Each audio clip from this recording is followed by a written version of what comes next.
Hey guys, I'm Red, and this is LEGO Marvel set number 76321, released in 2025 for $55 with 4 exclusive minifigures and 393 pieces. This is the Spider-Man vs. Doc Ock subway train scene from Sam Raimi's Spider-Man 2. And I'm gonna stop talking and let's just look right at the box. Here is the front of the box, and I really like it. You get the LEGO Marvel logo up there with all of the comic strips on the side there. Get information about the set on the left, a massive and beautiful picture of the set in the middle there. You get Tobey Maguire Spider-Man with the Spider-Man 2 logo there, and a picture of our 4 minifigures. On the top here, the comic book panels just continue, and Spider-Man is our scale minifigure. Nothing too exciting on the left side, just the LEGO Marvel logo. But the back just shows off another picture of the set in action, and more play features that we'll look at later. The first minifigure we're going to look at is the battle-damaged Spider-Man, and I really like this figure. It's almost identical to what we got a few years ago with the Spider-Man Far From Home sets, but of course this one does have the battle-damaged detail on the torso there. The head is exactly the same, still got those dual-molded legs and dark blue arms, but I think he does look pretty nice with the back of the head printing there and the back printing that just looks really nice. And there is a little bit of shine to the minifigure. It just looks really, really good. He does come with this alternate face as well. And this one's like super angry, trying to hold the train back. And if we turn it around, he's like super happy because he just saved New York. The next minifigure we're gonna look at is Aunt May, and I really like this figure. I like the bun hairpiece here in that light gray color. I like the little wrinkles on her face, just adds more detail. I think that's pretty cool. And her little like vest sweater thing is pretty cool. That's a really nice torso. We can use that for a lot of things. She has light blue legs, and the same kind of sweater printing continues on the back there. And she does have a second expression where she's not like super happy, but I guess she's a little happy. Up next is J. Jonah Jameson, and again, nothing too exciting going on here. He does have the same torso and legs that Professor X has in the expansion, so I guess he lost points for that. But I do like his face. I think it looks like the actor, and I do like his hairpiece. I think that's pretty cool. And we can use this minifigure for a lot of things. I wish he did come with a picture of Spider-Man, but I guess maybe like budget constraints or something, I don't know. And last, but definitely not least, is Dr. Octopus. And this is probably my favorite figure in the entire set because of the arms and just the details on the figure itself. But I really like these arms. I think they're basically perfect. They're not too flimsy like they were in the Daily Bugle, and you can pose them around any way you want. I really like the 1x1 red studs on 2 of the arms because that means the arms are in control, and it's just bonus points. I like it. I like the little claw on the other 2 arms. I think that works pretty well. And this like 3, I don't know what that's even called, but it's a pretty cool piece, and I like that they used it. And of course, you just use the basic 4-clipped backpack piece to hold them in place. And the figure itself is really, really nice. I like the brown trench coat, and I like the lighter brown that they used for the buttons and like the, I guess, the inside of the shirt there. I think that looks pretty nice. It does have a little tiny bit of toe printing, but there's not much going on there. I do like his face and his hairpiece. I think those are almost perfect.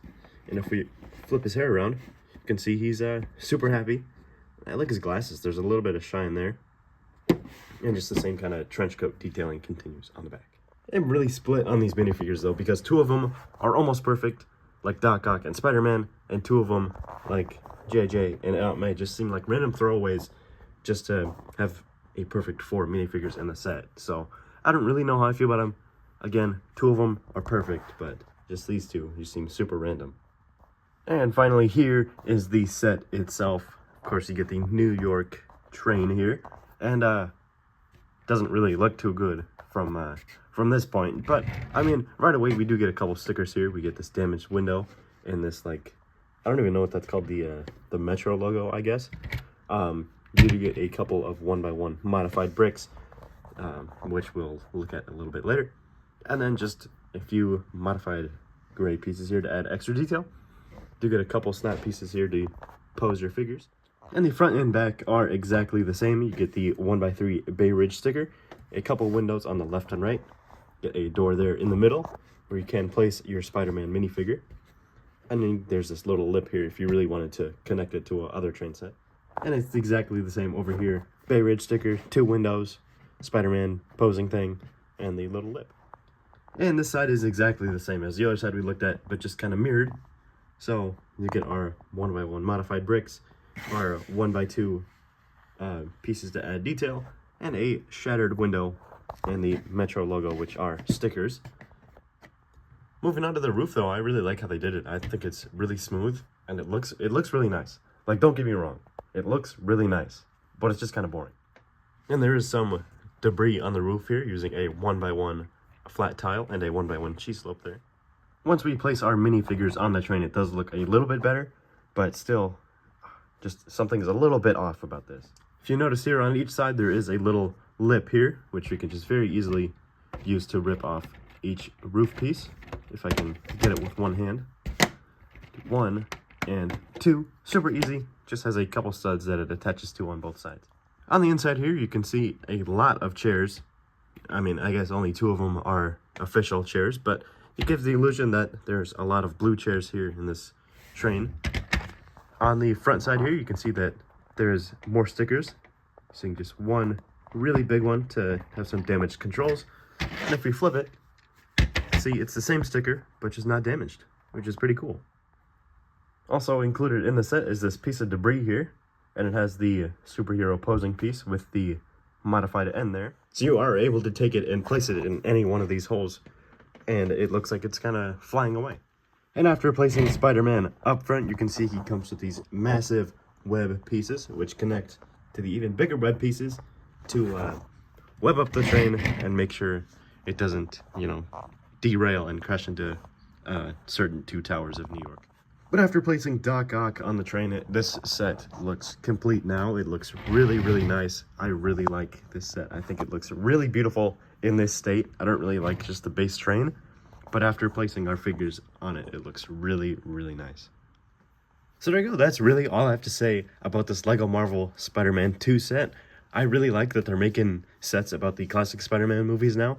Obviously, there's this one, and then the Spider-Man 3 display set that just came out January 1st. So, yeah, I hope they make more like this, and can't wait to see what the future has for the Sam Raimi Spider-Man movies.